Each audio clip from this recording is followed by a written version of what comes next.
Hello! Message ko ito sa mga pamilya ko, sa mga pamangkin ko.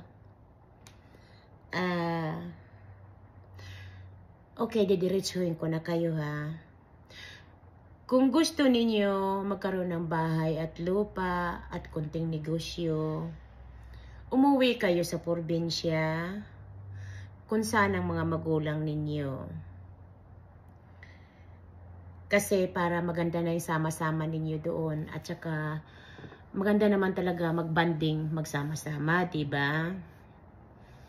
Wag ninyong panhinayangin yung ibibigay, huwag niyong tanggihan at sayangin yung binibigay ko sa inyo. Kasi kung diyan lang kayo sa Maynila, wala kayong makukuha na magandang negosyo o kaya unless na marami kayong pera at hindi kayo makakabili ng bahay dyan na medyo maganda unless kung may pera kayo. Kasi hindi ko naman kayang bumili ng malaking pera, ay malaking bahay at negosyo at tindahan, kung ano-ano pa dyan sa Maynila. Kasi medyo mahal. Kaya ang kaya ko lang ay nandoon sa probinsya dahil hindi ko naman pwedeng biglain, ay dahan-dahan lang yan matutupad yung bibigay ko sa inyo. Pero kung ayaw ninyo, okay lang naman. Okay lang naman kung ayaw ninyo. Pero, katulad ng iba, yung dalawang pamangking ko na nabigyan ko ng, nabilhan ko yung mga lupa, ay tinanggihan nila.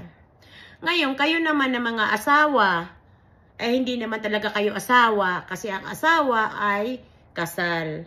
Boyfriend lang kayo, o girlfriend ka lang, yung ganon. Huwag kayong magagalit kung hindi ko na binibigay sa inyo yung gusto nyo. Hindi naman pwede na patatayuan kita ng bahay sa Maynila, tapos papatayuan kita ng bahay sa probinsya. Ay, hindi ko naman kaya yun. Ay, alam naman natin na walang masyado na auntie na tumatayo ng breadwinner sa inyo. Breadwinner na nga ako sa mga nanay at tatay nyo. Breadwinner pa ako sa inyo. Pero kailangan kayo tumulong sa sarili nyo. Huwag nyong tanggihan yung ibinibigay ko sa inyo.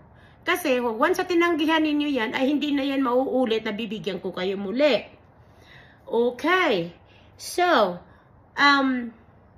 nasa sa inyo yan kung gusto nyo makapasok sa puso ko, tanggapin nyo at bahay at lupa sa probinsya na ibibigay ko sa inyo. Dahil hindi ko kayo patatayuan ng bahay at negosyo dyan sa Maynila. Sa probinsya ang gusto ko kasi nandoon ang mga magulang ninyo. Okay.